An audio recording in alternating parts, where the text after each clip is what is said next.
Hello, folks. Welcome back to World War II TV, and I hope you enjoyed your Tuesday without me. I had a nice evening off watching a film, which was quite cool. So I know a lot of you have been really waiting for this show because John Buckley is something of a superstar when he appears on We Have Ways or World War II TV or podcasts. And we are talking about the British Armour in Normandy, and particularly kind of the mid-July towards sort of the beginning, and maybe we might go through Operation Totalize. John, of course, if you don't not familiar with who he is, he teaches at the University of Wolverhampton, professor of military history. These are a couple of his books, Monty's Men and the British Armour book, which is really hard to get. The British Armour book, you can get the Kindle version. All the links you need, as usual, in the description below. And I'm going to bring John in now. But just if you are new to World War II TV, if you found out about this show because of your interest in British Armour, welcome to the channel. I would encourage you to click subscribe so you find out what we're doing next, and consider becoming a patron or a YouTube channel member. And again, as I say, all the details needed are in the description below. So without further ado, I'm going to bring John Buckley in. So good evening, John. How are you today? I'm very well, thank you. Looking forward to it.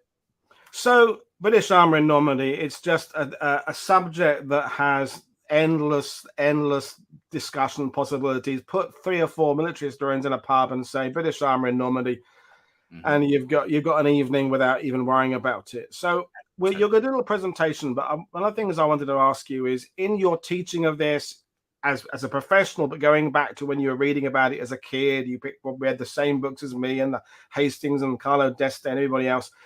Has your understanding of British Armour in Normandy kind of progressed kind of in a linear way? Have you changed your mind back and forth? I mean, I'm assuming you've changed your mind over things over the years. Oh yes, yeah. I'm not arrogant or smart enough to be able to say that what I started off thinking is exactly how I now think about something. No, I mean what's interesting is what brought me to the subject in the first place, because I used to focus on air power in the early days, and one of the things back in the 90s that intrigued me was when I started looking at Normandy and the way it was presented.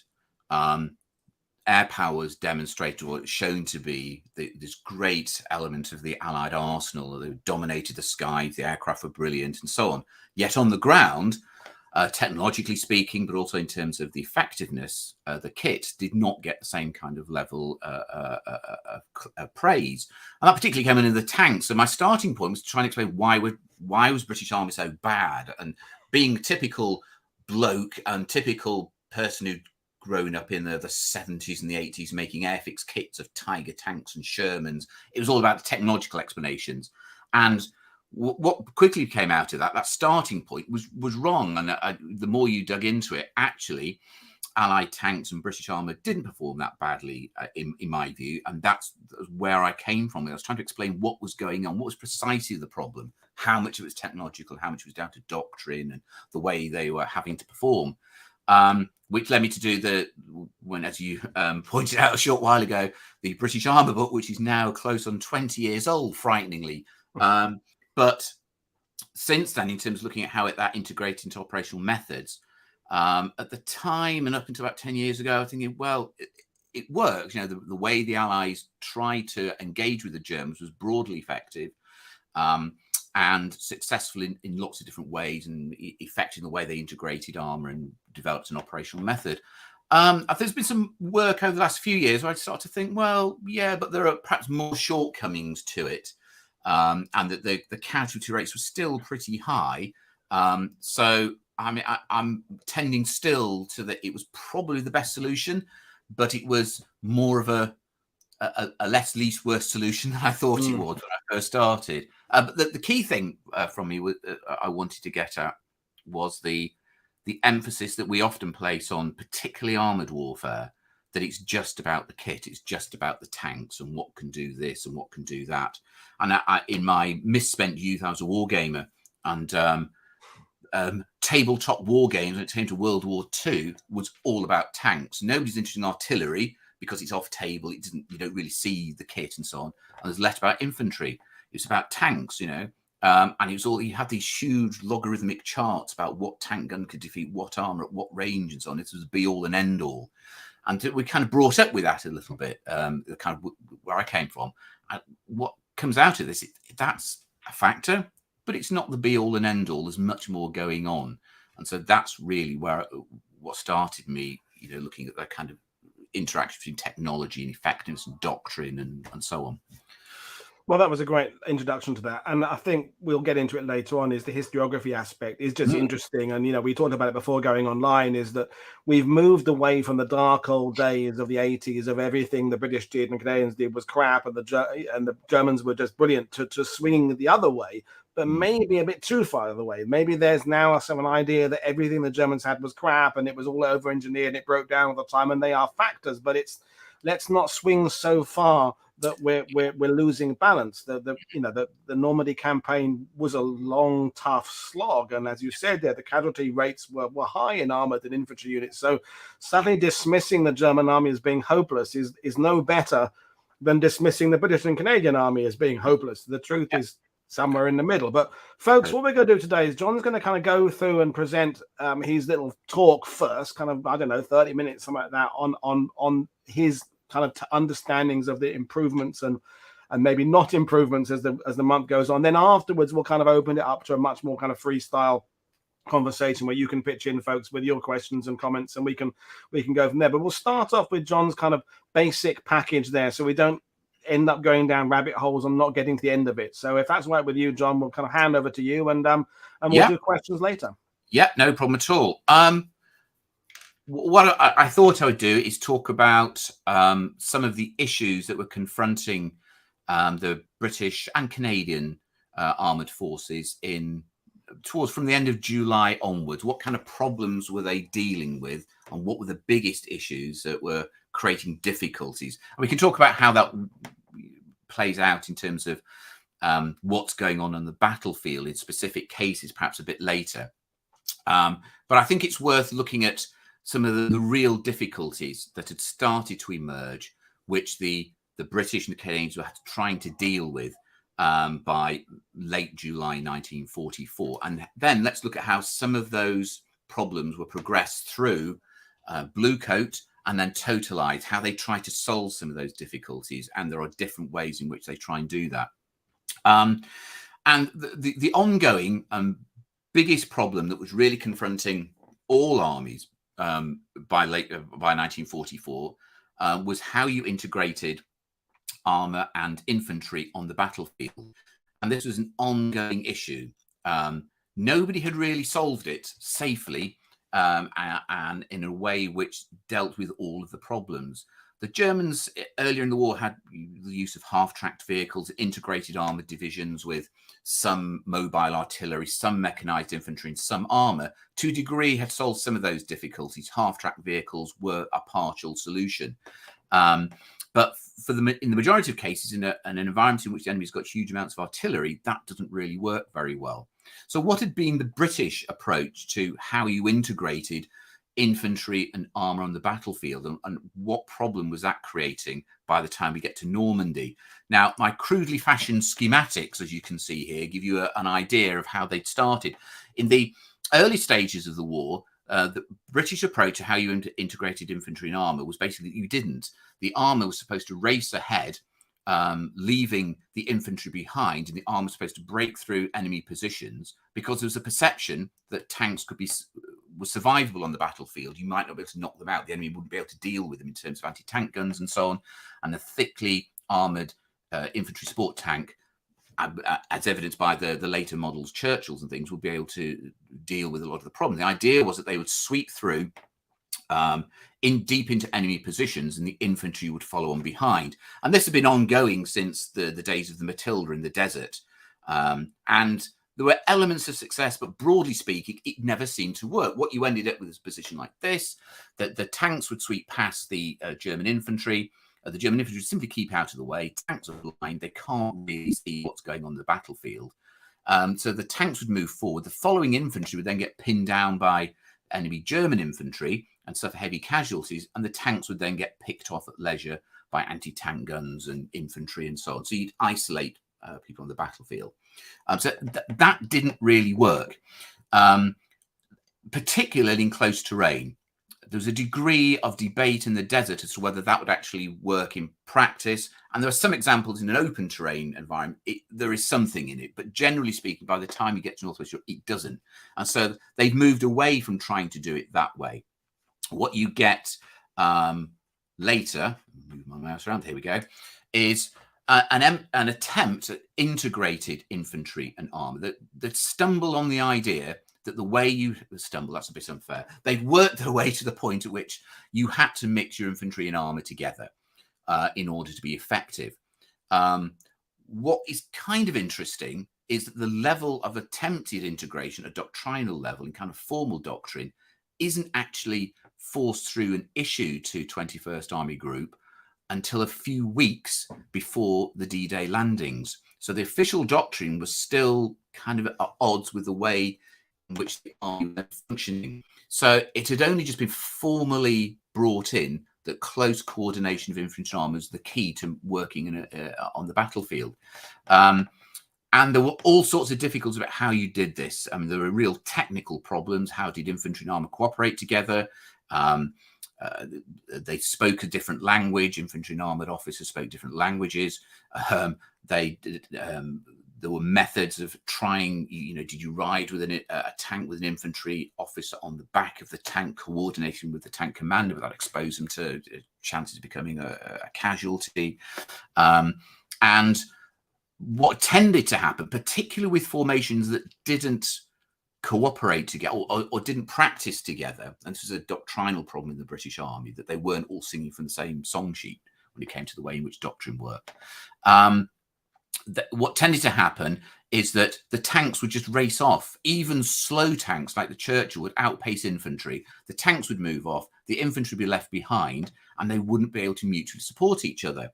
So there were still difficulties with the way in which the system worked. Generally speaking, you shot on, as you can see in the schematic, you'd start off with an artillery bombardment to pin the enemy down. You then advance your two lines, an initial line of infantry and armour mixed together, a supporting line, and then you'd have follow-up elements to plug gaps and exploit should it become necessary.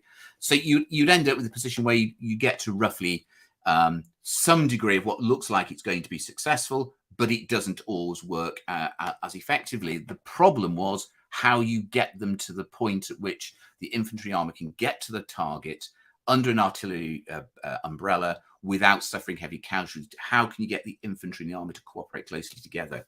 And a really good example of where it doesn't work very well is in the opening stages of Epsom. For those of you who know Operation Epsom, 31st Tank Brigade, 15 Scottish worker, they'd never cooperated together before, so they're thrown into action. They don't really sing, it's the same song sheet as I said before. They do things slightly differently, and they end up fighting a fairly disorganized and uncoordinated battle. And that tended to be what happened.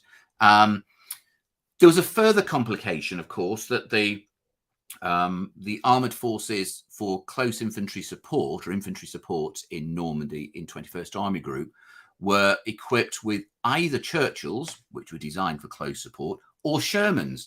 And the problem with this, the armoured brigades as opposed to the tank brigades, the Sherman equipped brigades, the Sherman was less capable of getting close to the enemy without suffering casualties from medium and light anti-tank guns. And so this created a real difficulty. You had to have separate tactics for the way in which Sherman supported infantry onto target. Churchills were encouraged to work with infantry, go right onto the target, because the Churchill had a greater chance of surviving being hit on the way in. So you could get close in. This then meant the infantry and the armour, theoretically, be working together as they hit their target. The tanks could provide localised fire support and positions, strength positions, which the infantry could work around. With the Sherman, you couldn't do that because you got too close. You were much more likely to get picked off and destroyed by enemy anti-tank guns. So that created difficulties. So Shermans tended to have to shoot. They dropped off. So there was this kind of a separate set of instructions for Shermans in this particular role. So they tended to drop off. And there are examples early in the campaign where, as the infantry supported by Shermans would close on a target, the Shermans would drop behind, the infantry would go into target, and the Shermans would, to increase their survivability, shoot from distance. The problem with that was that as soon as the infantry hit the target, there'd be artillery smoke, dust flying around all over the place. The tanks would be were unable to see what was going on, so they couldn't provide direct fire support as effectively as they needed to.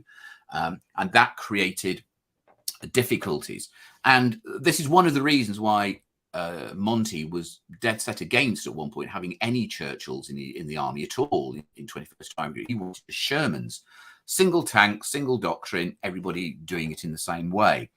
That was never going to play out because the Churchills had been built and were ready to go, and they provided better close infantry support. But you then needed separate tactics for the way in which they were used. This created problems with interchangeability. If you then have these formations, and you supposedly these armoured brigades are supposed to move around on the battlefield as and when necessary to support infantry, if they're using different tactics, infantry formations who 5 days ago were supported by Churchills who closed in with you, and then a few days later you're working with a Sherman regiment, well, they don't. They stand off. And the troops aren't experienced enough or au fait enough with how things work in order for that to meld together particularly. So that created difficulties. It's not a problem. It's not a problem that's been solved really satisfying by anybody by July, August 1944. The Germans at certain times early in the war, as I say, devised these integrated methods which work to a degree. But when the enemy starts throwing huge amounts of artillery around, it's not survivable. Half tracks are not great. And they provide real difficulty. So the Germans have all sorts of difficulties themselves in advancing with infantry and armour together in Normandy. And if I can just ask one question now, John, I mean, it seems to me that if the British and the Canadians are looking for a model of how to use different types of armoured vehicles with different types of qualities, then the answer is staring them across the battlefield, because the Germans have been using multiple types of vehicles that rely, even within self-propelled guns. There's Marder 1s, Marder 2s, 3s, there's Stugs 2s, 3s, Panzer 4s, Tigers, Panthers. I mean, how much, from your understanding, attention was paid to the way the Germans were doing things in terms of influencing how we would do things? There was a special MI10 was the unit at the War Office that was tasked with picking up on what the Germans were using, how it's developed, and the kind of attributes it would bring to the battlefield.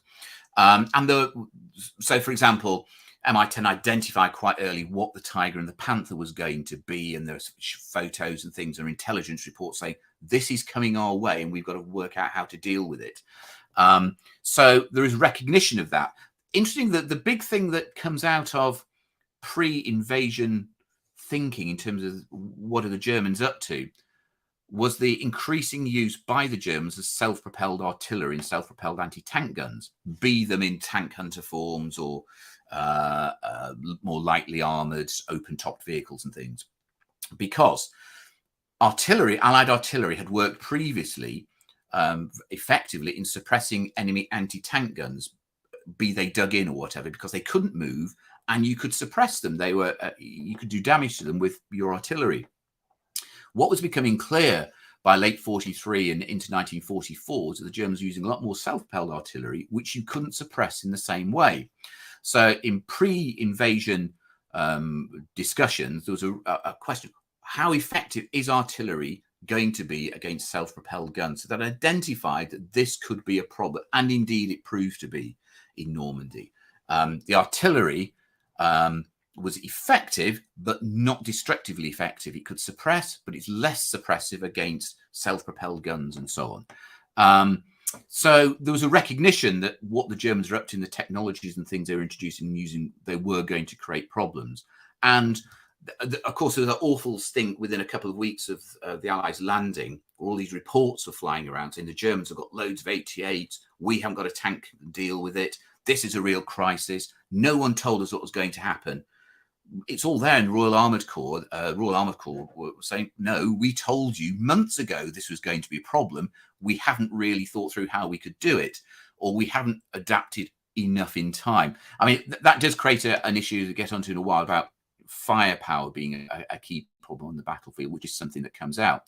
But one of the other ways in which the British start to think about how do we enhance infantry armour cooperation, particularly in armoured divisions, was the restructuring of the armoured divisions. And this is one of the big questions about why did it take them so long to do this when everybody else had worked it out quite a long time beforehand.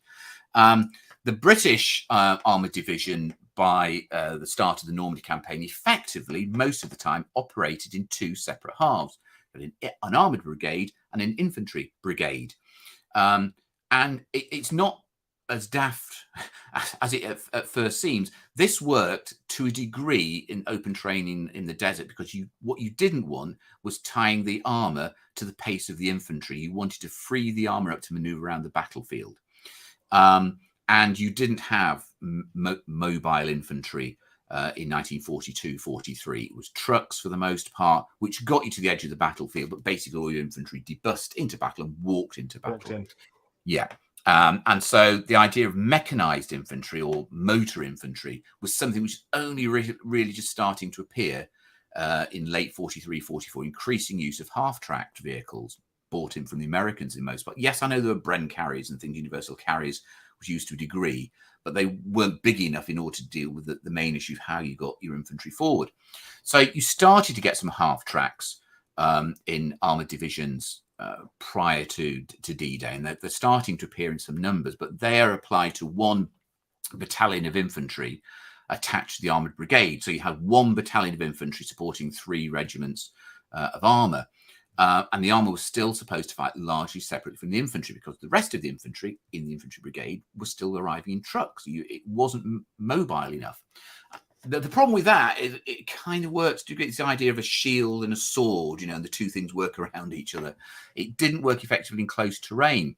And what is interesting, a lot of criticism is thrown at the Allied armies that they don't adapt into the same old things in the same old way. I don't think that's really true at all, because what they do pretty quickly is switch to a mixed brigade setup. So they split their infantry away from the infantry brigade and attach it. So you get one battalion of infantry working with one regiment of armour. And some of it was in half tracks, which when they were available, the rest of it would be in trucks. But what they started to do from late July and early August was start to rely more and more on using tank riders, infantry riding on the backs of tanks. Now, this had been poo-pooed in planning before D-Day as being very dangerous, health and safety issues. People fell off, the shrapnel flying around, and you'd suffer heavy casualties, which was true. In an ideal world, you wouldn't do it, but needs must in this case. And what would be becoming increasingly clear, particularly when you move into the early stages of Bluecoat, that really close, intimate infantry armour cooperation was going to be absolutely essential to identifying the terrain for Bluecoat. That's what they're going to have to do. So pretty quickly on arriving in Normandy, the Guards Armoured Division switched to this kind of mixed approach. Pip Roberts in the 11th Armoured Division wanted to do the same. They were prevented from doing that in Goodwood because they wanted a massed armoured assault. So the pressures of how that operation was going to play out meant that they couldn't do this. But they already discussed amongst themselves this was going to be the best approach. And the Guards Armour tended to do this more than anybody else from July, August onwards throughout the rest of the war. 11th were a bit more flexible at times. 7th Armoured Division, of course, get a lot of bad press. They'd always been quite flexible and fluid in the way they put formations together. The disaster at Villa Bocage, leaving aside everything that goes badly wrong, they're already doing things with mixed infantry and armour, but there are other reasons why it doesn't work out. But this structure, despite some weaknesses, proves more appropriate to the fighting, particularly in Bluecoat. And as you've seen, by Totalize, they're doing things differently, which creates all sorts of different kind of ways of dealing with things. Okay, so there's that problem. The other problem is the casualties that Allied armour is suffering and has suffered in the first few weeks of the campaign. I'm looking at things like Goodwood, where on the face of it, cataclysmic levels of losses of tanks, sometimes exaggerating some of the sources, but still pretty significant in terms of what the Allies can absorb. I did a bit of a study about what was actually destroying or knocking out Allied tanks during this part of the war. And I first did this piece, which was a long time ago, and this was based on various after-action reports, operational research reports, and looking at the proportions of the kind of weapons knocking out Allied tanks, and then drawing out from that kind of likely proportions.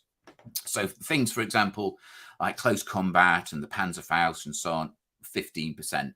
The Panzerfaust, which of course is everybody thinks was a major issue in the closing stage of the war. In this part of the war, it isn't really. It's a last gasp, desperate weapon, which becomes increasingly important from the Rhine crossing onwards, because the Germans have run out of anti-tank guns and tanks to deal with Allied armour. So the best way they could do it with Panzerfaust, but it's desperate. So it's an issue, but it's not massive. Mines, interestingly, not so much of a difficulty. Different reports, 9 to 21%.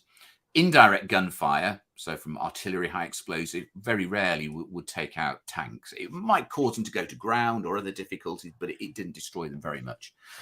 Now, anti-tank guns and tanks and SP guns, so direct firing, armor-piercing type artillery or guns on tanks and things, roughly took about 2/3 of all Allied tanks in the campaign.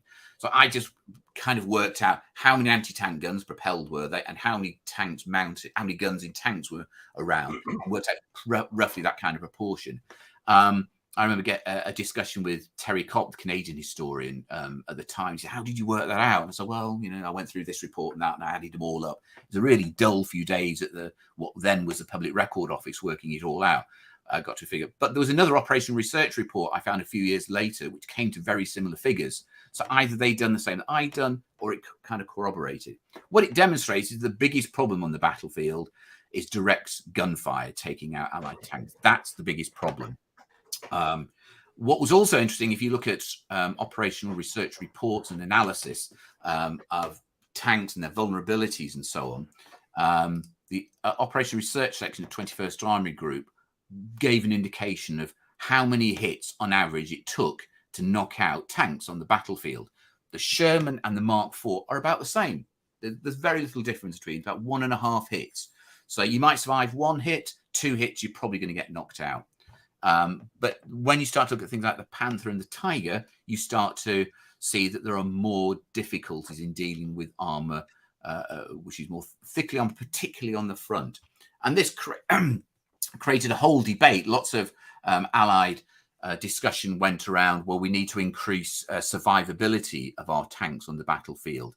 And the OR people were talking about the concept, what they called homogeneous armour, which the tank would be protected on all sides, from all possible angles, from likely guns that they're going to be attacked with. The nearest that anybody came to that was kind of the Tiger, because it was thickly armoured all round.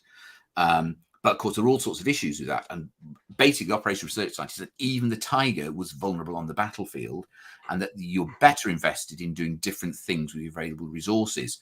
So survivability, the majority of tanks that the Allies were facing, Mark IVs and Stugs and similar, and were in the same kind of ballpark as the Sherman and Cromwell and similar. Churchills are slightly more survivable. Interesting, they weren't included in this analysis for some reason, but obviously thicker armour, they'd be slightly more survivable, but not massively so.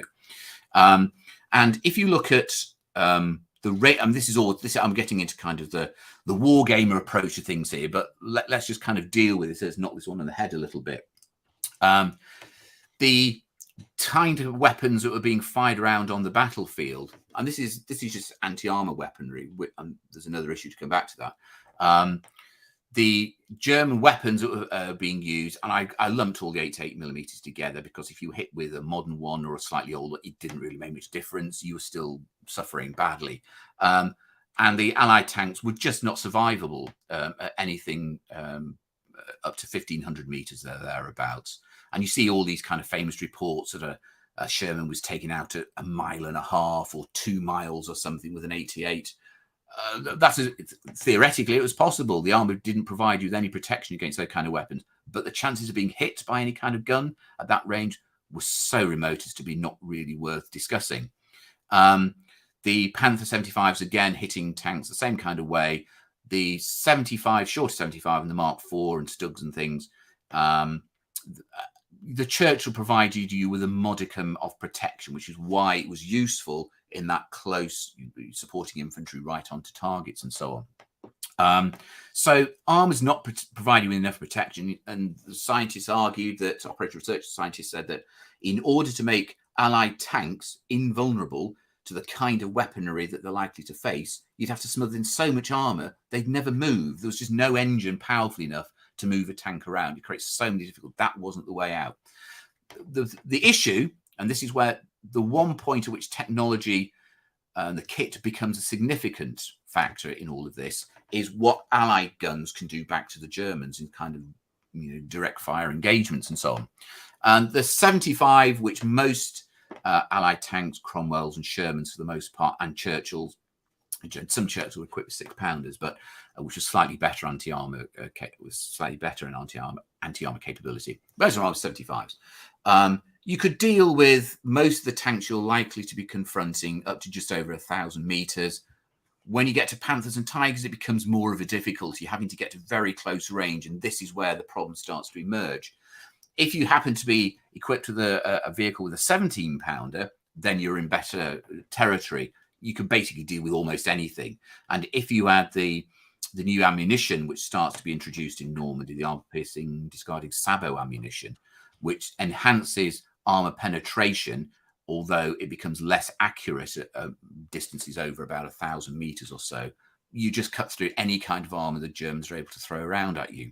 Now, it becomes an issue because the average range of effective direct fire engagement in Normandy, where you're looking at a curve of where tanks get knocked out and so on, is about 600 meters. Because of the close terrain, having these big theoretical ranges where you can knock a tank out at 2 kilometers and so on doesn't really matter so much, because you don't see the enemy. The range at which you're likely to get knocked out at 600 meters, and then you start to get a tail off. You don't get much direct gunfire engagement at much above 1,200 meters, because your chance of hitting anything falls off a cliff. It's really difficult to hit anything.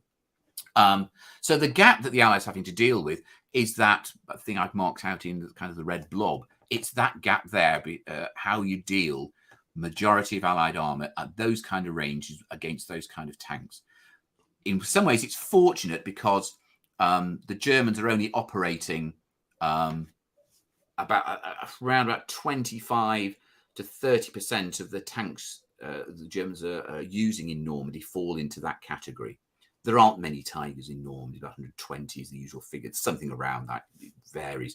Many more Panthers, but the most likely weapon you're going to come against is a Mark IV or a Stug by some distance. And they've got armor which is similar in capability to most Allied tanks. The gun marginally better, but it's not the the be all and end all really. So the technical problem is not so important in terms of the armor protection. Speed isn't so much of an issue in these kind of engagements. The Cromwell's a great tank if you're in open country running around at high speed and on good terrain, but there aren't many opportunities to do that. So the Sherman and the Cromwell, in the end, their performance is about the same, and ergonomically the Cromwell is much more difficult to fight in because it's a much smaller fighting environment and cramped conditions and so on. It creates difficulties in how you use it. Interesting as well that when the Cromwell first appeared in Normandy, the air intakes used to suck exhaust fumes back into the fighting compartment if you were idling. So if you sat there with a tank not moving around, you'd actually gas your own tank crew. So they had to send out retro kits to fix them. As long as you're moving, it's okay. So crews had to turn the engine off, which was not ideal at times. So speed was not such a great issue. So it's firepower that's the problem. And until that one is resolved, that does create a difficulty in the battlefield. And that creates those kind of issues which Allied tank crews become obsessed with, the fact that all German tanks are Tigers, everything shooting at them is an 88. And clearly that's not the case. It's very difficult. I was going to mention that, John, because it's come up on the sidebar. And when Peter Hart was on a month ago talking about the 5 and 4 fire yeomanry, regardless of what the data that you have produced states, your average British tank crew was going into battle with massive Tiger fear, massive Panther fear, massive fear of everything out there. The 88s on the horizon. Sure, there weren't many Tigers out there realistically, but this is going to affect how people move out on a battlefield in terms of their ability to just be bold and drive on. So, and I get that. I understand that gets very complicated to kind of gauge with the benefit of 80 years exactly how this was affecting performance, because this kind of data, yes, I'm not saying it was easy to put this data together, but you can look at clear results from it. You can analyze it and say, this is telling us this. But perceptions are much harder to judge, aren't they, and to actually quantify. Absolutely. And there was a lot of effort made by Allied tank crews. You see all these pictures of tanks driving around with sandbags on the front and bits of metal and spare wheels welded to the front of the tank in order to provide extra protection for the vehicle. And the OR scientist said, it doesn't make a blind bit of difference. That won't stop a shell of any kind going through the tank.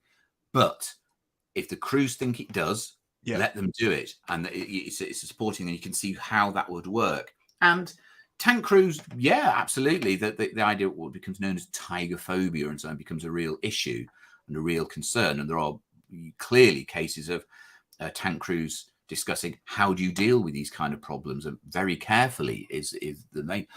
However, the other side of that is actually most of the time your activity in a tank is not firing at other armored vehicles. It's firing at soft targets.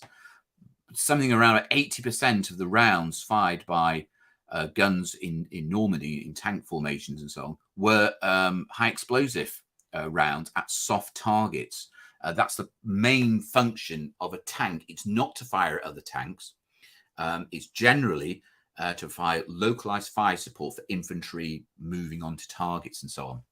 And that was a key issue. And in that, the Sherman 75 and the Sherman tank performs admirably. That's the main thing it's there to do. And although it's by 1944, you can argue it's becoming obsolescent. It's not obsolete, but it's on its way out. The gun isn't quite up to in terms of armor penetration. But in terms of the main job that it has to do, it's a reliable tank which can be quickly repaired, quickly replaced. It's a good HE round. It's more than capable of doing the job that's required for it. And so that is a real bonus on the battlefield. That's principally what the British Army wants. Back in 1942 into 1943, Monty and other members of the British Army want to bin all British tank production completely. They said, we don't want any of our stuff. It doesn't work. It's unreliable. The guns aren't very good. They're still being equipped with 2-pounders and occasionally 6-pounders. These Shermans in particular are the business. We want this. Single tank, this will do the job. Back in the UK, of course, Royal Armoured Corps saying, oh, hang on, this might be okay in 1942, but we predict by 1944 it won't be. And they were right, which is why you get these programs to equip tanks with 17 pounds just to close out this tank gap. But in terms of what's happening on the battlefield, majority of the action, that they don't engage in anti-armor actions very often. But when they do, this can become a problem. The other issue, of course, that British tank crews become very concerned about in terms of the Sherman was its tendency to burst into flames. And the so-called Ronson effect is kind of an apocryphal kind of term, I think. There's some doubt as whether it's actually where it came from, whether it was actually used a great deal during the war itself. But nonetheless, there was a real concern that Shermans in particular tended, when they were hit, they didn't just stop. They blew up. They blew up, and Ronson, all the smoke and flame would come out of it. And this was obviously an issue because, unlike in obviously many of the viewers will know, tanks don't blow up in spectacular fashion in battle very often. Unlike in the Hollywood movies, you hit a tank, there's a puff of smoke, and it stops, or sometimes it just keeps moving and until it crunches into something because the crew's been knocked out. But they tend not to blow up. But the Shermans did, and there was a real investigation into what was going on the battlefield for a long time. And crews in particular were reporting it was because the Sherman was fueled by petrol rather than diesel. And there was a perception that that was the cause of these were petrol-fired explosions, and that previous British tanks had often been fueled with diesel rather than petrol. And the reason the Sherman was blowing it because it was petrol. And so there was a serious investigation was carried out on the battlefield, digging around the hulks of tanks to work out what was going on, why were they blowing up. What becomes clear in the investigations is that it's not actually petrol which is causing the problem. It's the ammunition propellant. and the way in which it was stored in Sherman tanks, and the fact that crews would often take extra ammunition into battle in the tank. And the problem was when the tank was penetrated, the round would rattle around inside, causing fires, which would then cause the propellant to explode, which is why Ronson, Sherman's blowing up, it tended to take about 5 or 6 seconds for them to blow up. If it was a petrol-fired explosion, according to the science, it would blow straight away. It would go to kind of a sort of vapor if it was hit, and that would ignite straight away and you get a huge explosion really quickly on contact, pretty much on contact. Not with cordite explosions. It takes 5 or 6 seconds. So that was a problem. So then you had to adapt the way the Shermans stowed ammunition. They moved to the armored bins and things. Those great pictures where they put an extra bit of armor plate on the sides of Shermans, which is supposed to protect the ammunition bins where the ammunition was, but it didn't make any difference. Again, crews thought it did, and so the scientists were saying bung them on and keep them on, that's fine, but it doesn't make any difference. It's not thick enough to stop around. If it's going to go through, it will go through that as well as a normal armor tank. But when they eventually move to wet stowage, and when crews start to engage in better ammunition stowage discipline, then you start to solve some of those problems. But of course, if you're a tank crew, you're going into battle, and the thought of running out of ammunition pretty quickly is the thing which you don't want to deal with. You want as much ammunition as possible to just shoot back at the enemy. So you can see why they did it, but it generated particular problems. But it was a concern. And you still see in lots of the sources where they talk about petrol tanks and so on. I saw one anecdote that a tank crew who knew that it didn't really make that much difference, but they did used to do the thing where you'd have a tank and you'd have the fuel compartment open, and you'd be showing some green or inexperienced crew, and you're showing them, and you drop by mistake a match into the fuel bowser, and you think, oh my god, and all the rest of the crew would dive to the ground, and the old hand would laugh uproariously because it doesn't blow up. It's really difficult to create a fuel explosion. So that wasn't really the problem, but it was, again, as you said before, it's about perception. That's what crews thought was going on the battlefield. And what does come out in terms of the experience of those on the battlefield is how they cope with the environment and the stresses that are placed on tank crews at certain times, particularly on tank commanders. The worst thing to be in a tank crew is the tank commander, because you have to fight with your head poking out of the top of the tank. Otherwise, you can't see anything. You've got to be able to see the battlefield and see what's going on, which, of course, exposes you to becoming a casualty.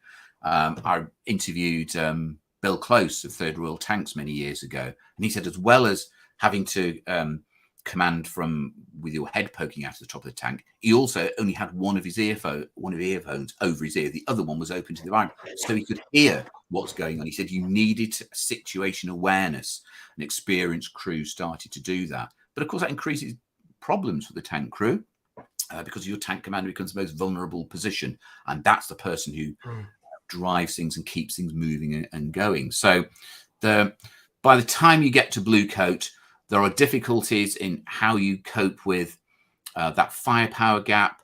There's a perception about survivability, and it is about a lot about it's about managing perceptions. It's one of the reasons why when Monty saw those first reports after Villa Bocage and so on that were floating around, that basically were saying almost panic-stricken things, saying that all our tanks are rubbish. The Germans got all these great tanks. It's a real crisis. And Monty effectively stamped on this and said, we can't have that kind of talk. It doesn't matter if it's real or not. You just can't have those kind of reports flying around. You've got to squash them really quickly.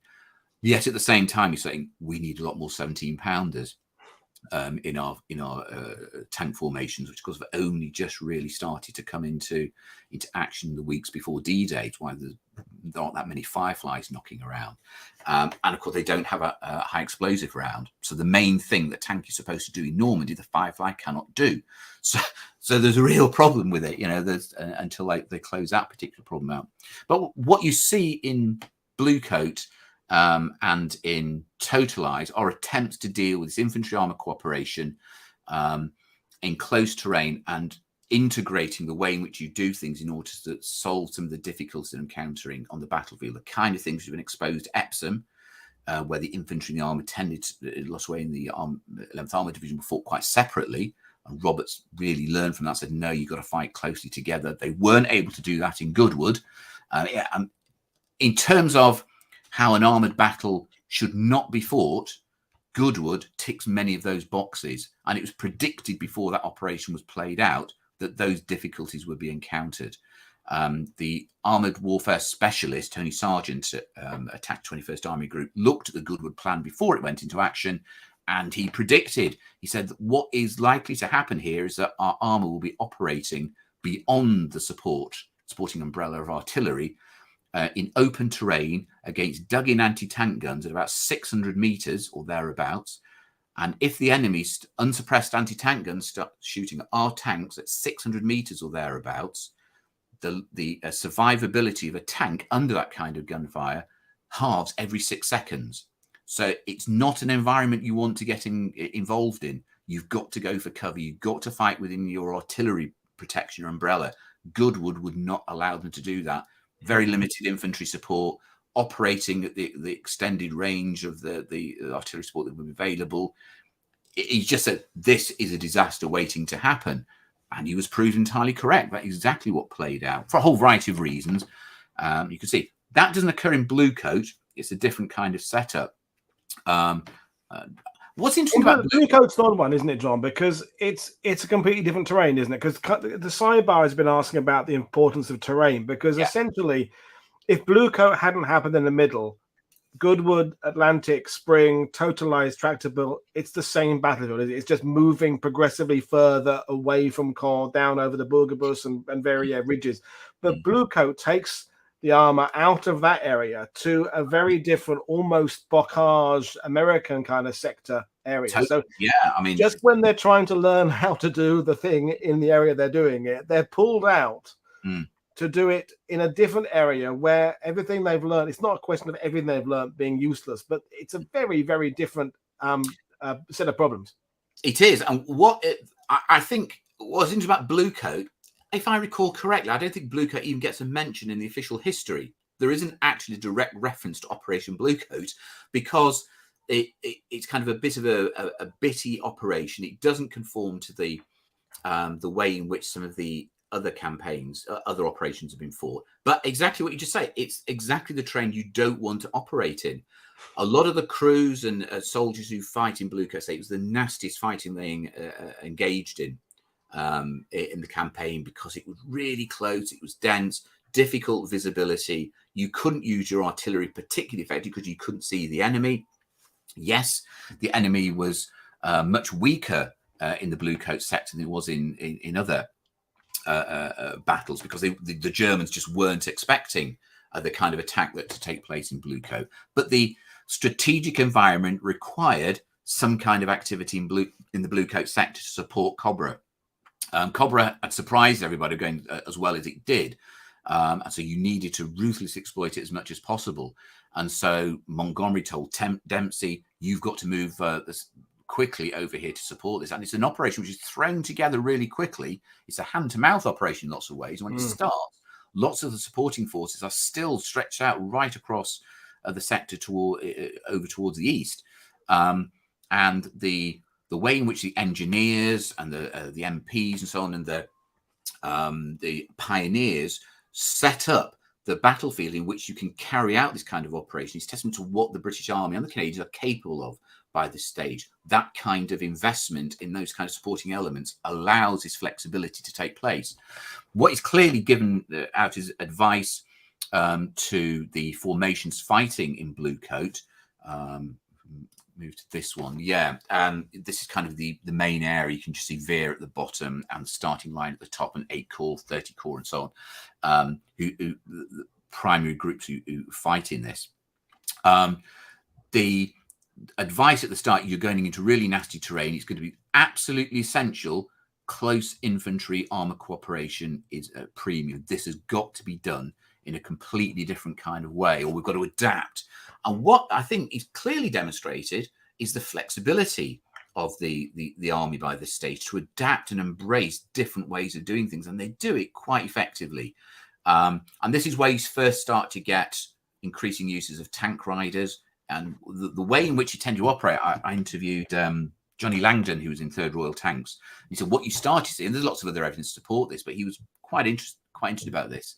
The way in which they operated, not in any of the doctrinal manuals, it's not written down anywhere, but what he calls snake patrol. So you'd be advancing down a bendy road with hedges and things and close terrain, and your leading tank would move to a position where it could oversee at a certain point down the road. The second tank would slither up behind it, provide fire, and the first tank would move off to the next position from which it could provide to get itself a bit of cover. Then the second tank would follow up, and then the third and fourth tanks and so on. So the whole route would follow down this kind of snake-like movement.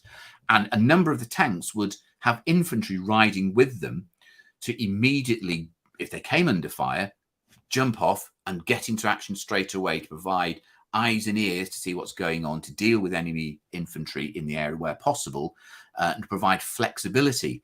And this kind of approach, again, in a perfect world, you wouldn't do that. It is dangerous. It increases infantry casualties from enemy artillery or mortars flying around. Fortunately, in this environment, it's not an environment in which there's lots of enemy firepower, HE firepower flying around. There is some, but it's not huge compared to what the Germans are having to put up with, for example.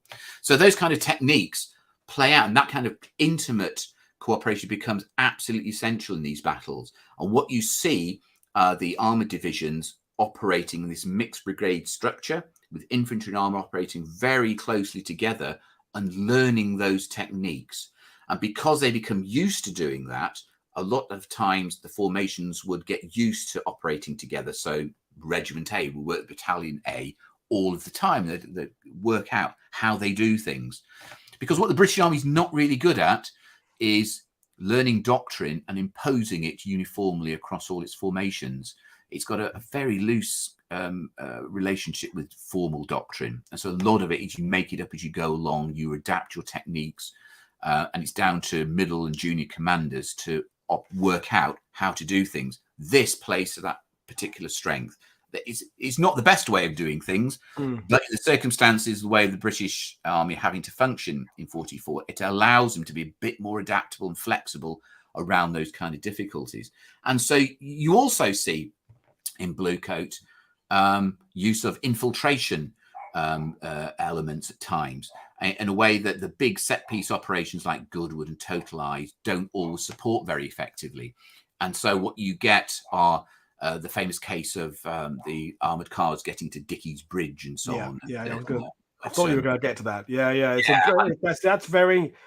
That's almost, I'm going to say this in a complimentary way to make, that's almost an American kind of thing. Like it's that kind of got that sort of cavalry going off on their own into kind of no man's land, which doesn't really kind of suggest the British way of doing things, but it incredibly successful. And I wonder, before, as I'm talking, when I ask you the question, I think I had this conversation with Ian Dalglish years ago about the other thing about Bluecoat is, okay, completely different terrain, different set of problems, but maybe it was a benefit for the 11th Armoured of taking away from a battlefield where they had seen burning Sherman hulls and Churchills and a chance to kind of, this is a fresh start, lads, because all that fighting for the Bourgaboos Ridge, Goodwood, Atlantic Spring, blah, it must have been, again, psychologically difficult for some of those tank crews to go out and drive over those same ridges, over those same fields where days early you'd seen your mates knocked out and plumes of smoke coming out. So at least Bluecoat, although it's different. It's got that. It's all changed. You're wiping the slate clean. It's not the same battlefield. You can start again with completely new tactics. And I think I thought that was fascinating when he said that. That's a really good point. I mean, this sadly long lost Ian Dalglish, really good guy. I definitely recommend the books he wrote on this, on the Normandy campaign, and the kind of I'm not saying it's dismissed time, the kind of micro detail and the work he put into detailing what's going on in the battlefield. Great use of aerial photos, didn't he? He's a really good guy. He came and did some talks for us at at Normandy many years ago. I was just saying today on Twitter how great a guest he would be on something like World War II TV or We Have Ways, because his books were great, but he was very charismatic as well when he had that kind of Richard Holmes-esque way of presenting things, condensing complicated ideas and making it just a very thoroughly nice, really nice guy. Absolutely, and it also demonstrates what historian. And I don't mean it's a derogatory sense. He was an amateur historian. He didn't do it as a living. He wasn't. I think he worked for Kellogg's selling cornflake cereals and things like that. That was his main thing, marketing. But yeah, he was really good presenter and so enthusiastic and so detailed. He's a really big help in what the work I did on this back in the day, and we had lots of conversations about it. So yes, a great loss, a great loss. But yeah, it's a good point, and it's interesting if you think about the way in which in Totalize, shortly afterwards, when the Poles and the Canadians were advancing through the terrain over which Goodwood had been fought just a couple of weeks beforehand, and there were still wrecked vehicles everywhere. So you're advancing to go into your first action. All you can see around you Shermans in pieces all over the place. It's going to be a bit of a downer as you're advancing into combat. It's a very good point. So in a way, that the force environment and what they've been considering about this closer infantry armour cooperation, to a degree is forced upon them. But Roberts had already identified after Epsom that they were going to have to fight differently. And he's an experienced commander. You know, he knew what he was doing, unlike some of the other guys who were commanding Adair in the Guards Armour. Roberts really had a lot of experience. So he grasped the point and wants to implement it. In Bluecoat, they're forced to by the circumstances. But there's also there's a real difference between the way 30 Corps and 8 Corps fight this battle. 30 Corps get a lot of criticism for they can make fairly lethargic progress. They don't push particularly hard. Dempsey's on it, Jerry Bucknell, and Bucknell's on it, Erskine, 7th Armour Division Commander. You've got to get moving. The 7th Armour Division tell a few lies at certain points to say, well, we've advanced to a certain position. So then the rest of 30 Corps start trying to shovel more and more troops through the position. The 7th Armored say, we've already vacated. The follow-up troops arrive and the 7th Armored are still there. They haven't actually advanced as far as they say they have. So there's all sorts of friction, which ultimately, of course, ends in Dempsey, supported by Montgomery, sacking Bucknell and Erskine. And in one of those awful media disaster moments, Bucknell, he's featured in an edition, I think it's of the Telegraph or it might be the Mail, the day he gets sacked, pretty much, in which there's a big picture of him and about what he's doing in Normandy and what a great leader he is. On the very moment he's about to get the boot, and he doesn't go very gracefully. He almost tries to go for a tribunal with the War Office, saying he's been unfairly dismissed. He doesn't go very well, and he ends up as a military commander, I think, in Northern Ireland. But they get moved on basically because they're not driving their formations as hard as O'Connor and Roberts are. O'Connor in particular keeps telling his commanders at the front line that the intelligence situation is very good and they can keep pushing. And it transpired afterwards he didn't actually know that at all. He just wanted to encourage them to keep going because the briefing, the order that was given at the start of this, step on the gas to Veer, get to the Veer Vassy Road to really help in terms of how the Americans are breaking out in the West to stop the Germans from moving stuff from east to west to interfere with that. And the Veer Vassy Road is the key objective. And they do just about get there and cause problems for the Germans in that sector. The other thing, of course, which is, again, shows that flexibility and the drive with certain units, is the way they advance from Comont through to Hill 309. And the way in which the 6th Guards Tank Brigade cooperates with 15th Scottish Infantry Division. And they've worked together. They've already cooperated together, so they know how to work effectively together. So that goes really well, despite the terrain. And at the moment when the infantry has started to get bogged down, the decision is made to keep pushing with the Churchill right through until Hill 309, unsupported. So without infantry support, but seizing the moment. And you say about, the kind of ideas of American dash and so on, or German dash. The British demonstrate this in those kind of actions. And they seize Hill 309 and really catch the Germans by surprise. They don't think it's possible to do what the British do in that sector. It's when I take groups to Normandy, that's one of the stands we really emphasize, standing on 309, looking north to Comore and looking at the track. If you get the nice weather, you can see it anyway. And the route, the path they have to take. And despite the fact they get hit by some Jagdpanthers later in that action, the Germans aren't able to exploit that big success. They take about 11 or 12 Churchills in space of a few minutes on Hill 226 or thereabouts, as I recall. Willie Whitelaw, I think, who was later in the Margaret Thatcher's government, of course, was part of that setup and mentioned about what had happened there. And so despite that, they still show that dash in the land, and the drive by 11th Armoured, which you mentioned, to Dickey's Bridge, as it's called, slipping through a gap in the German positions and seizing a position which throws the German line to complete panic when they get there, and how they exploit that and how they ram troops through that area. I know you do this all the time, but for those who haven't, go and look at that and follow that route. That shows what you achieve. And I just want to add in a bit about the historiography aspect. Is that, sure, there can be criticisms maybe at 30 Corps, but you're quite right. Some of these leaders and units are pushing on well.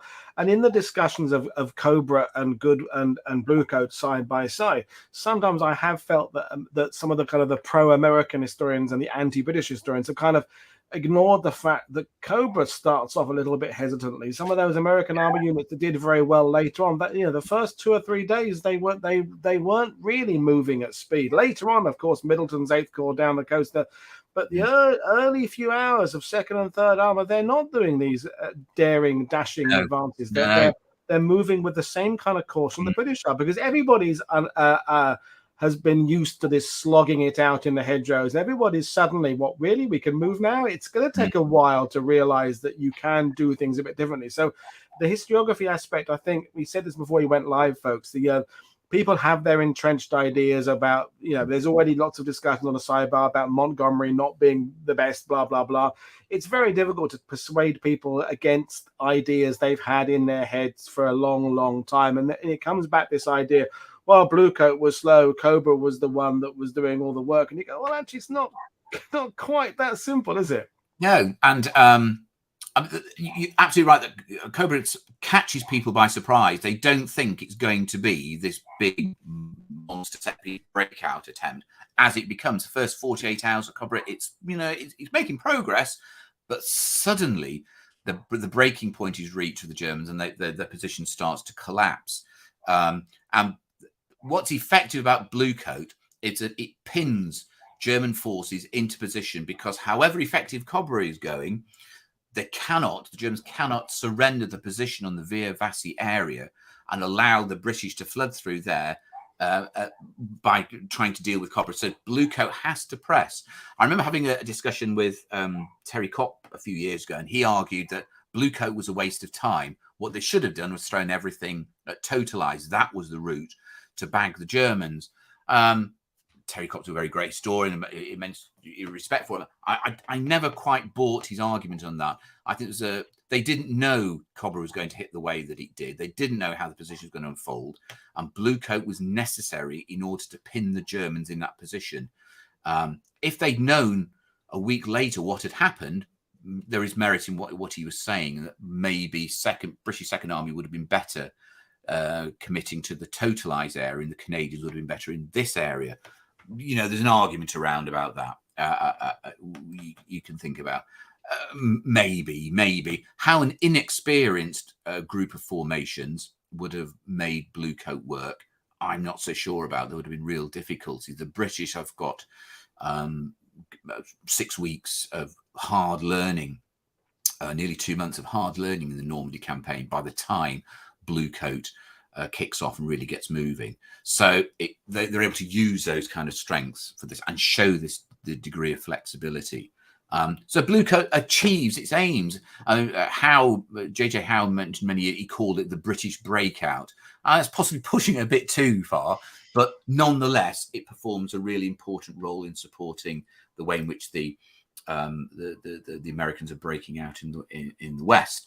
But and what you see is that much closer infantry armor cooperation, but it's in Totalize, which is a kind of follows on really from the Bluecoat era, where you really start to see some of the more deliberate techniques put into place under the command of Simmons. We were discussing Simmons before about whether he's a good guy or a bad guy.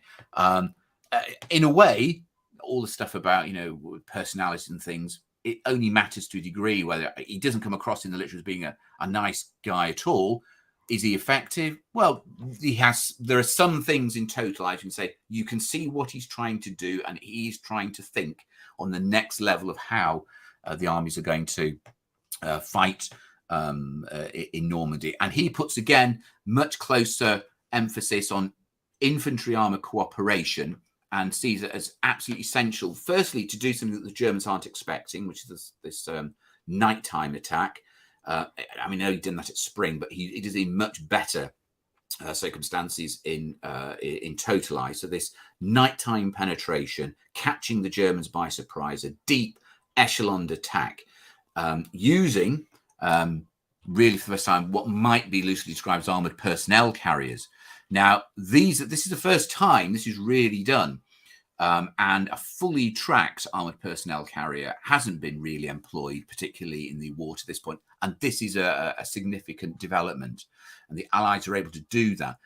O'Connor had squashed and Dempsey discussed the idea a few weeks before in Goodwood, and there'd been talk possibly of doing it then. But Goodwood, it was unclear to the degree to which it was supposed to be a breakout. Totalize is very much supposed to be a breakthrough and breakout down towards Falaise Road. So they throw everything they've got at this.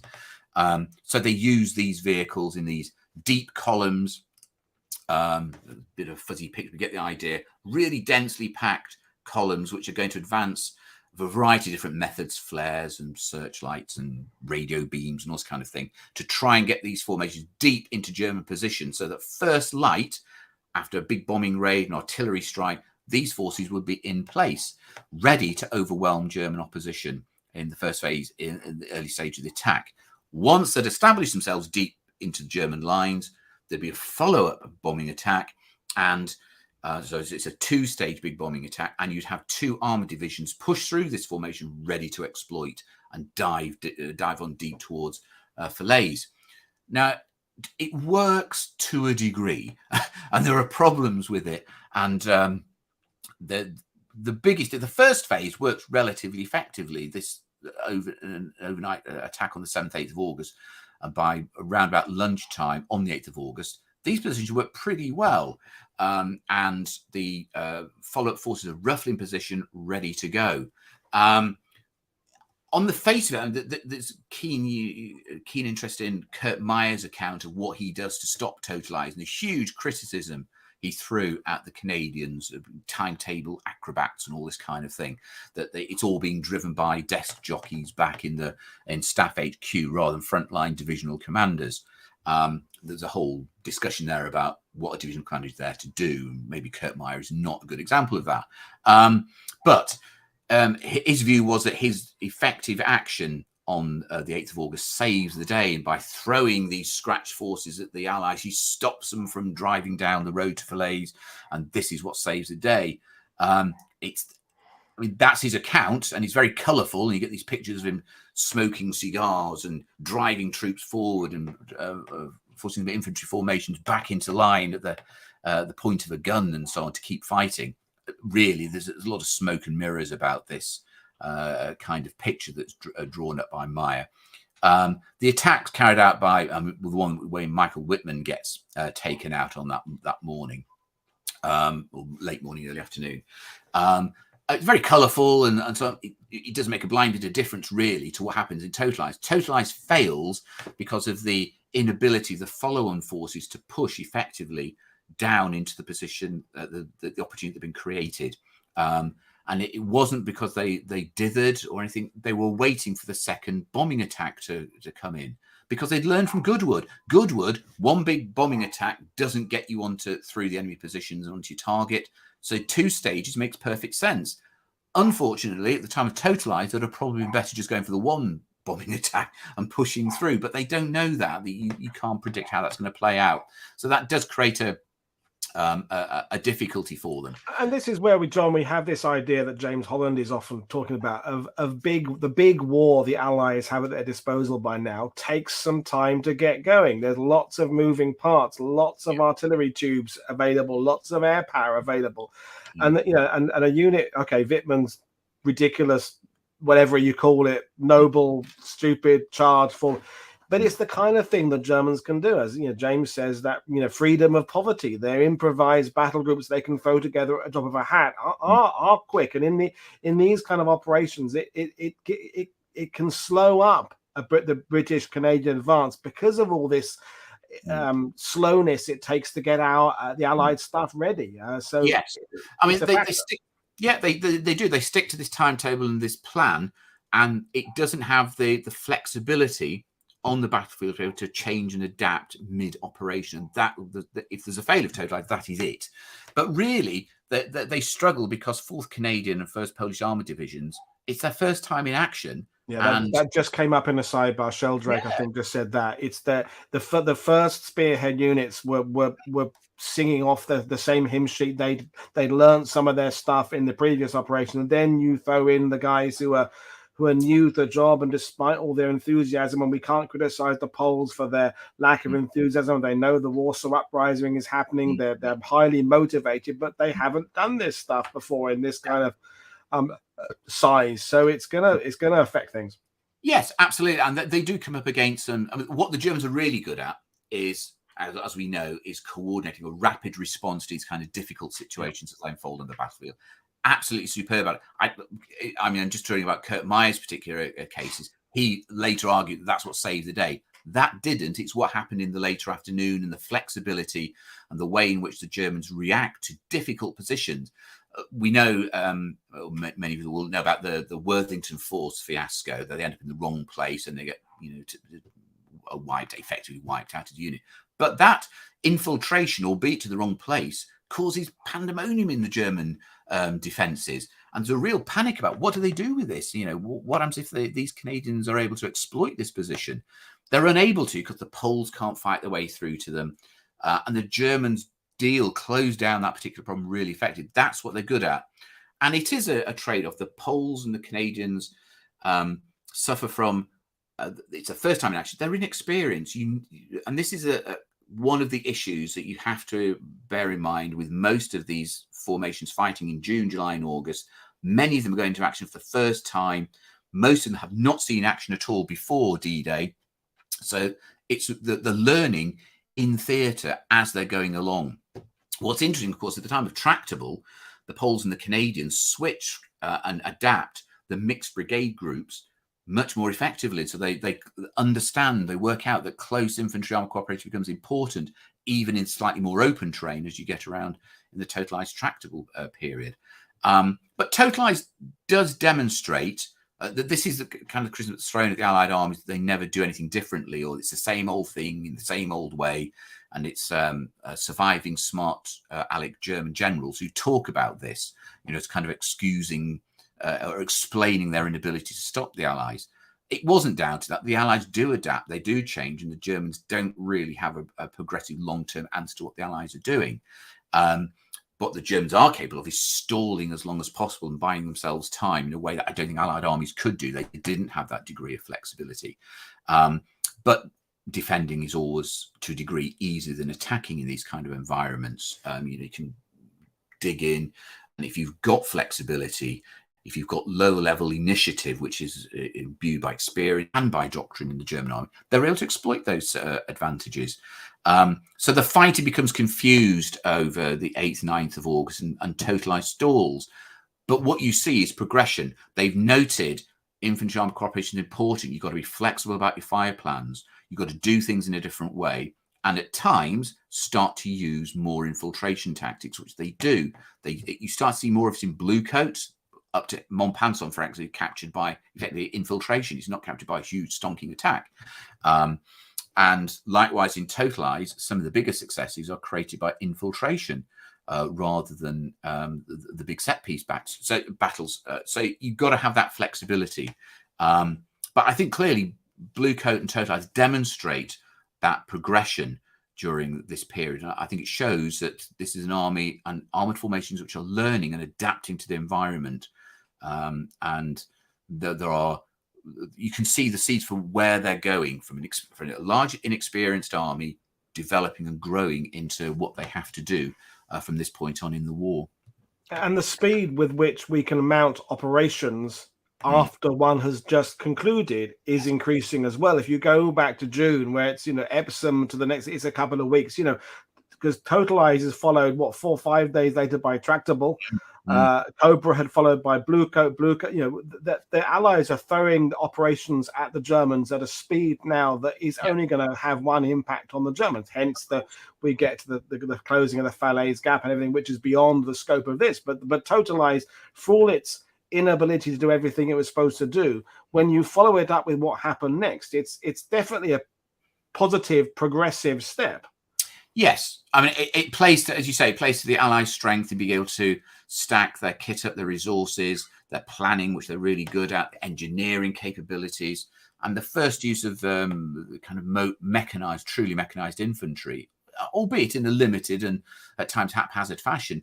Nonetheless, it shows that they are, to use an awful expression, thinking outside the box. They're doing things differently in order to create tactical advantage on the battlefield, which can be exploited. How you maximize the impact of those things is something which they're still finding their way through. But a lot of these troops are first time in action, so it's pretty effective the way in which they adapt and learn those skills from each other. Yeah, but I think one more slide, and then we can kind of wrap things up, and then we'll open it to questions, I think. So yeah, I mean, to show the final stages of Totalize and kind of the difficulties. So you can see the Worthington force getting taken out, but 0.195 is eventually taken. This is what Worthington force should have been going for. They got completely lost. 0.195 is taken by an infiltration approach. It's not taken by a huge flat-out attack. But the way in which this operation plays out demonstrates the advantage and some of the clear weaknesses. Inexperienced army trying to make this kind of thing work. As we discussed before, Simmons doesn't, in some ways, comes out of this rather well. His broad thinking, which is really good. However, he does start to lose his rag a little bit as this operation unfolds, because it doesn't go as he wants it to. And so he starts shouting at people and trying to micromanage. It's not helped by one of the Canadian brigadiers being found asleep at the bottom of his tank at a key moment, which was a bit of a cover-up. I think he was more than asleep. There's allegations he was actually drunk at the time, sleeping something off. But, so this is... As I said to you before we went live, I mean, having spent a day with David O'Keefe and hearing all about Atlantic and Spring, and I'm a little bit in the Simmons was an arse category right now. I'm sure I will swing back the other way again, because the use of we called it an APC, but the kangaroo use and the nighttime thing. There are definitely ticks to put in the column of positivity, but there are quite a lot of ticks in the.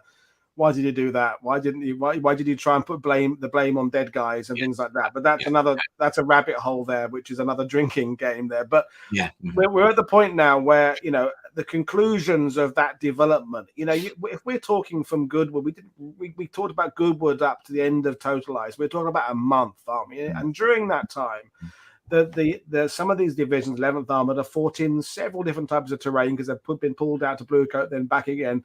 The ring around Caen has now been, the German defense around Caen has now been broken. It pushed. The Germans are moving back. So clearly there is merit about what the Allies are doing. But yet again, we can still look at it with the 80-year benefit of things were still not quite.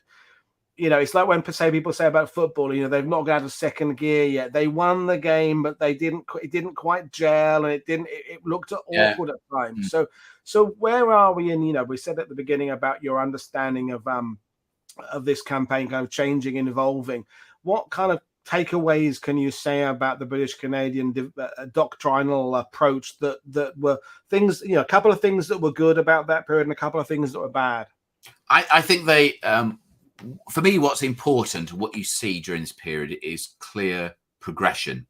There is development. It's not a static way of fighting, which is sometimes we get from some of the literature. They emphasize all this stuff about the British do the same old thing in the same old way. You look at Epsom, you look at Bluecoat, Goodwood, Totalize, they're all different. They are developing and trying to do different things. Goodwood aside, there is progression. There are other reasons why Goodwood is put together in the way that it is. It's a Horlicks. Even Dempsey says tactically it was a bit of a mess, but strategically it really played its an important role. But you see development between the early actions, Epsom in particular, which is the classic. That's if you want for the best set piece battle example of what 21st Army Group operational technique was supposed to be like when they arrive in Normandy. That is it. It's textbook. What is clear is that later operations are not like that. They've learned, they've developed, they're adapting. And one of the difficulties with that is tracking it and how it happens. And a lot of it is word of mouth. And so tracking why tactical innovations and doctrinal things shift and change, it's quite difficult. I got quite a lot from interviewing veterans because they would tell you things which weren't in the manuals, weren't in the war diaries.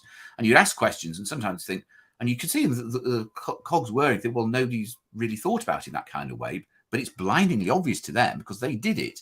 But asking like the snake patrol stuff and, that kind of thing, you get an insight into how things were done, which are not in the manual. So what you see, I think, during this period is real progression and they're learning, adapting. They're not the finished article. They have to buy Totalize. Tractable shows better examples of how they're getting better and they've adapted. And the time it takes them to learn and adapt is short. It's getting shorter and shorter. Yeah, definitely. Yeah, you can see that speed of the learning curve. Well, we'll do some questions now. So a former student of yours, Steve Stalbrass.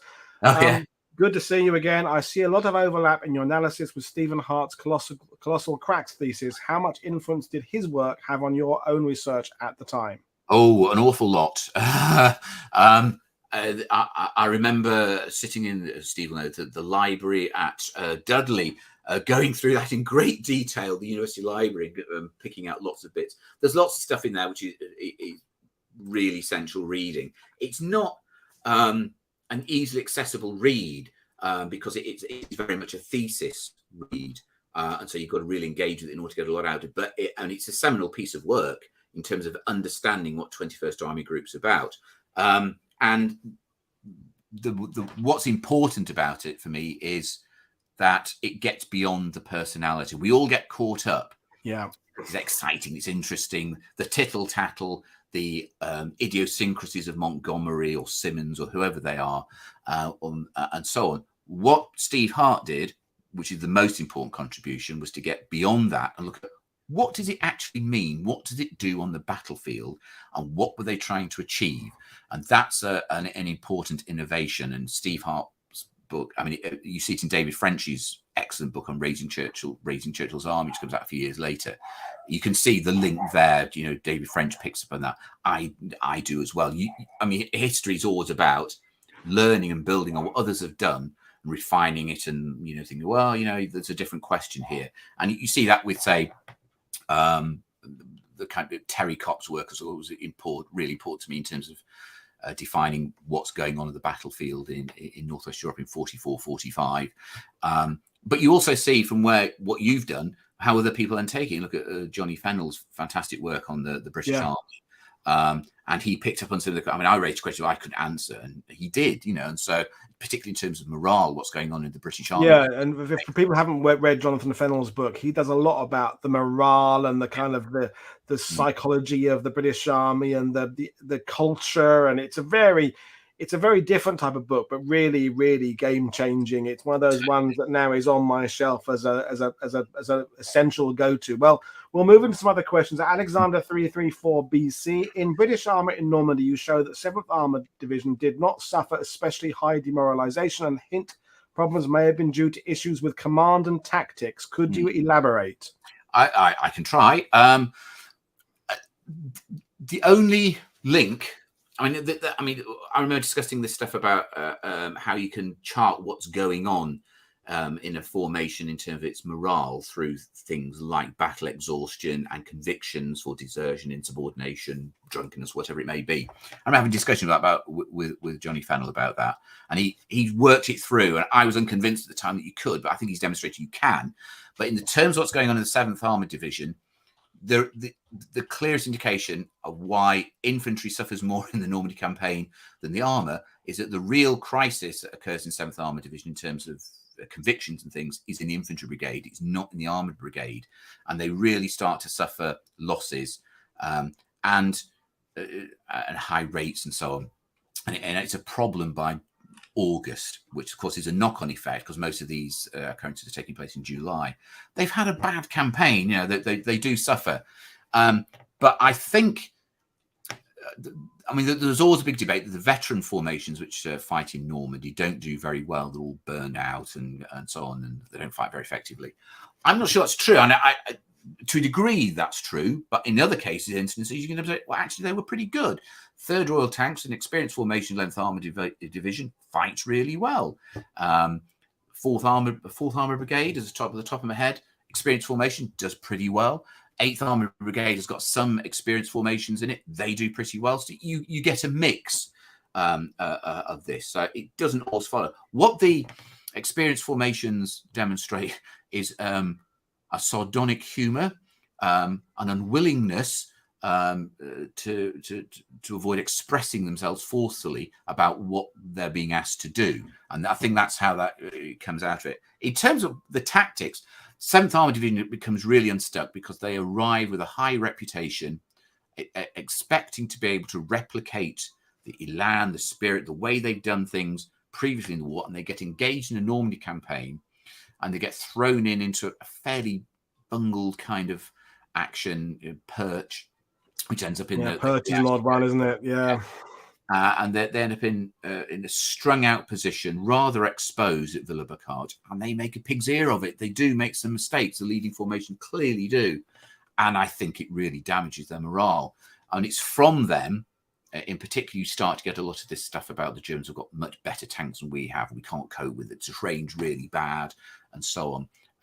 Bucknell and Erskine are reporting this kind of stuff, you know, further change. So, but it's a tactical thing, I think, as much as anything. The way the kind of loose, free-flowing swanning kind of tactics that they'd used previously, say North Africa, don't really work in Normandy, and they do have there's flexibility in their formation structure, but it doesn't always play out together particularly well. And once they suffer those quite serious setbacks, it's a shock to them. Added to which, they're used in fairly difficult circumstances, and that kind of caution that then beds itself in. They suffered quite a lot of hits. They then are being very careful after that, and you see it at Goodwood.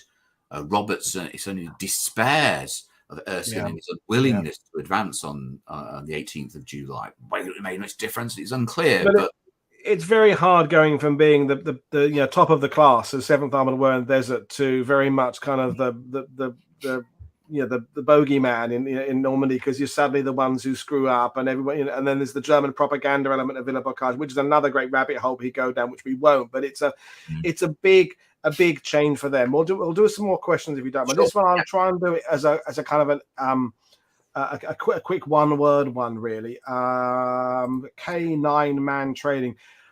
British leadership's ability to move fast, take advantage of a fluid situation. Read this many, many times. True, false, or overstated? So let's try and do that one as a one-word answer. Okay, overstated. Overstated. Right. I would go with that one. The next one, and thank you so much for your questions, everybody. There's some really good ones. I'm going to go back to the next question I was going to ask.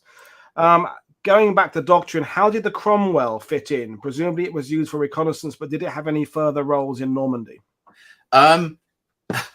It was supposed to be used for reconnaissance, but it wasn't very good in that particular role. It's neither fish nor fowl. For reconnaissance, you need something which is small and can sleekly move around the battlefield, and having a tank regiment doing that particular one in a probing sense doesn't really play that much of a role. In the end, they end up being used linked with infantry in a kind of in a mixed group. And the advantages that Cromwell has over the Sherman, I mean, it's like in a Sherman, you're kind of like a Ford Fiesta or, you know, a Ford Focus. You get into a Cromwell, if you're in a sports car, it's got real power and speed. You can fly around the battlefield. It's very quick. It's similarly armed as a Sherman, but its advantage of speed, there's nowhere really to exploit it in the Normandy campaign. And it was always a compromise anyway, the Cromwell. It should have been the Comet, but they don't wake up to the fact that it can't be the Comet until it's too late, so they end up with the Cromwell. The real successor, the cruiser tank that the British wanted and needed, was the Comet, but of course it comes 6 months too late. Too much too late, yeah.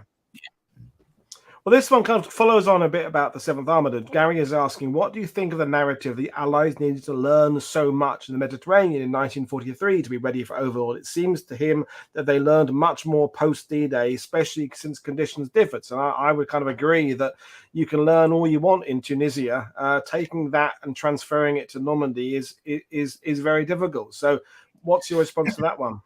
Yeah, that's absolutely true. I mean, the problem is that the closest they get to the kind of situation they're likely to face in Normandy is in Italy. And it's too late by the time they start to synthesize this learning and this experience to integrate into what they're doing.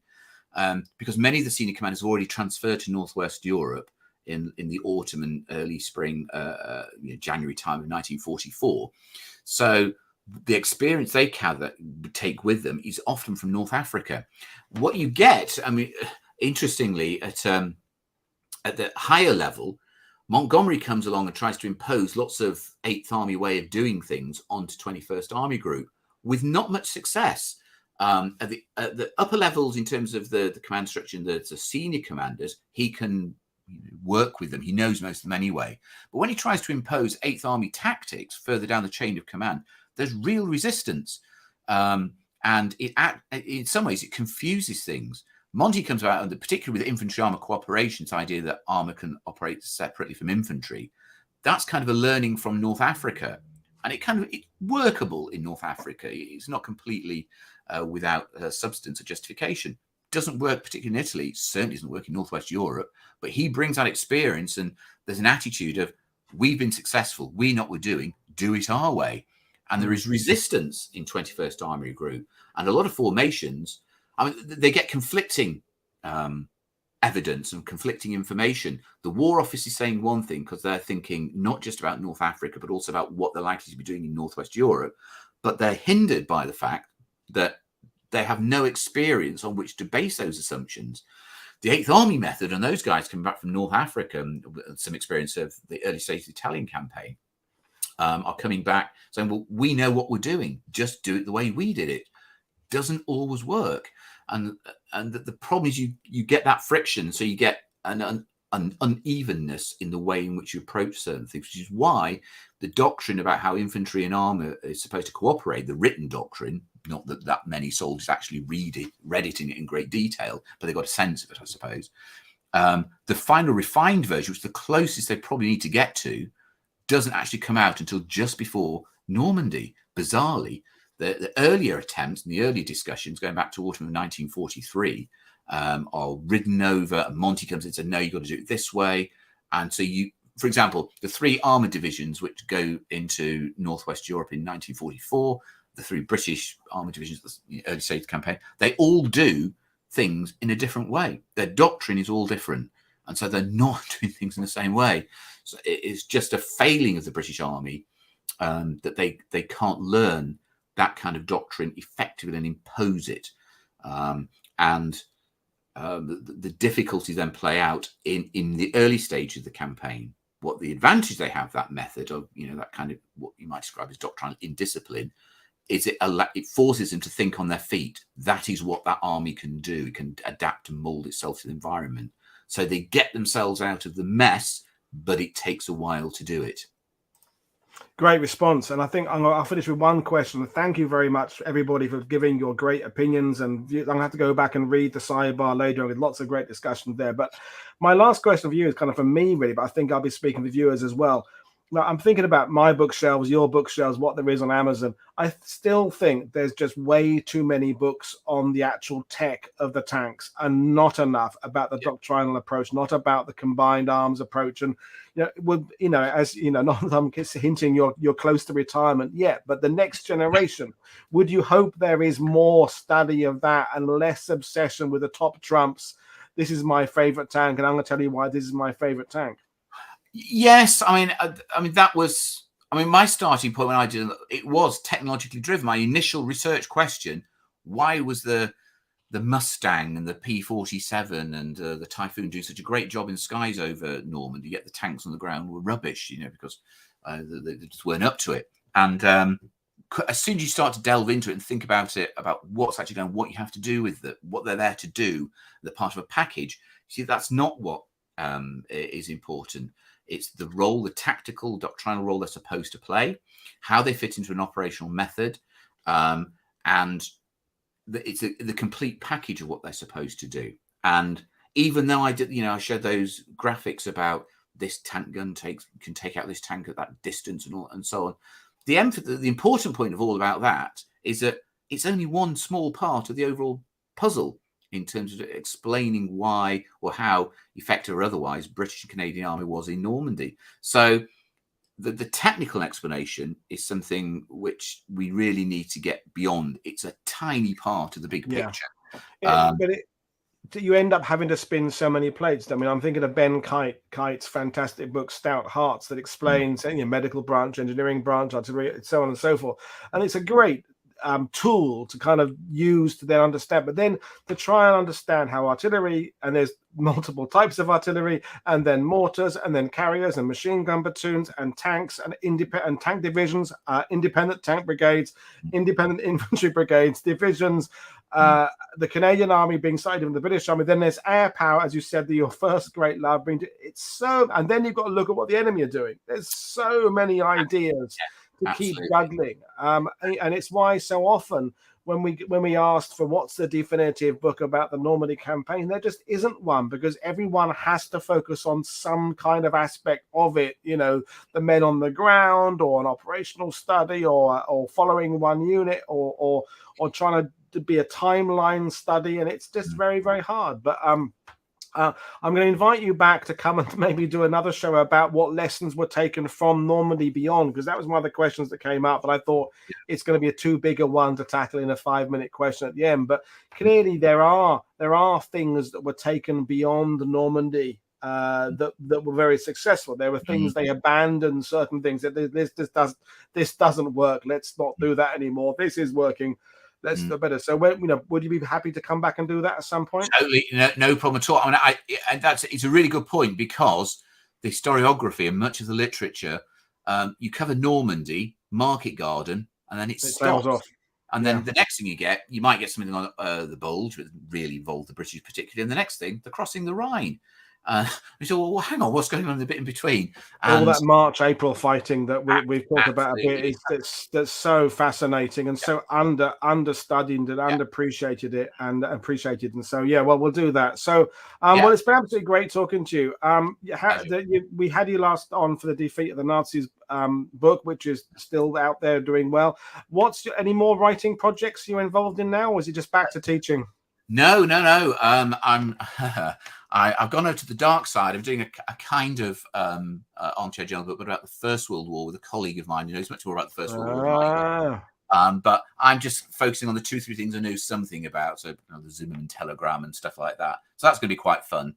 But I've got a much delayed book on Market Garden that I want to do. I did loads of research 4 years ago, and it's about the historiography kind of angle. My starting point in it is to why do we interpret it in the way that we do? So the first chapter is all about the making of a bridge too far, and the way it shaped our understanding, because it's really powerful. That defines, to a lot of people, I guess not many of the people watching this, but a lot of people out there who kind of with popular interesting and stuff, and there's something more beyond that. And I wanted to explain why was the film made the way that it was, and then trying to work through the command decisions, why they did it in the way that they did. So it's not a narrative in the way that Anthony Beevor's done or Cornelius Wright. That's just got me all excited now, because I was saying to my mate Colin, who lives here in Normandy, we are forever burdened, is maybe not the right word, with Sean Connery's portrayal as Urquhart. Is when you see him shoot that German through the window, you go, oh my God, James Bond's just killed that German. And what we should be thinking is, why has a divisional commander got himself to be cut off from his unit? Absolutely. It's so many generations have grown up with that. How cool is Sean Connery, with his cup of tea quotes, things like that. And we're all burdened by that. We talk about it all the time. We said it on the last show about your younger students don't necessarily come into your classroom in Wolverhampton with those same ideas of Urquhart being Sean Connery and Patton being George C. Scott and so on and so forth in these movies, and how refreshing that is for all us watching this. We're a lot of us, we're stuck with that, unfortunately. Yeah, but that's interesting, because that defines the way we understand things, doesn't it? And I saw, a British divine I was 9-10 years old or something. I thought it was fantastic, and that tells you everything you need to know about Operation Market Gone. But it clearly doesn't. So I was kind of interested in why they made it the way that they did. So that's kind of a starting point with that. Brilliant. I just got to write the damn thing. It's been much delayed by other things, but I will do it. Well, we will do that next time. Well, I'm just going to take you off for a screen for a second, remind people what we're coming up tomorrow. I'll come back and say goodbye in a second. So, folks, 2 shows, double bill, you're coming your way tomorrow. 9 a.m. UK. Jeffrey Plowman is coming on for New Zealand historian, talking about Cavendish Road, the Monty Casino tank action. It's all about that, pushing up that terrible conditions out there. Gareth Davies is out there in Italy right now. Sent me some video footage. I'm going to be incorporating in that tomorrow. So that's 9 a.m. Then the evening, 8 p.m., we've got another great show. Sophie Line, the incredible YouTube tank legend who goes around all the world looking at tanks and talking in them, climbing in them, driving them, and doing that, is going to come on. And we're going to talk about the merits or otherwise of tank restoration. Should tanks be restored to run, or should tanks be left in museums as static exhibits? It's something she's wanted to talk about on her channel, and we're going to do it. She's going to do it with me tomorrow live. So we're going to welcome your opinions about tank restoration. What should be done? Should they be made to run? We're going to bring in some psychology and philosophy in the discussions. That'd be really great. Then Friday, Anthony Tucker-Jones is coming on to talk about the Germans in the Falaise pocket. So that's it. So I will bring John back in to say good evening. That was a fantastic show. Great views. Best one I've done for a couple of weeks. So thank everybody for watching. Thank you, John, for being your always brilliant self. Always. And it's been brilliant. So Paul Woodard for World War II TV. I will see you all next time. Cheers, everybody. Thanks for watching. Bye.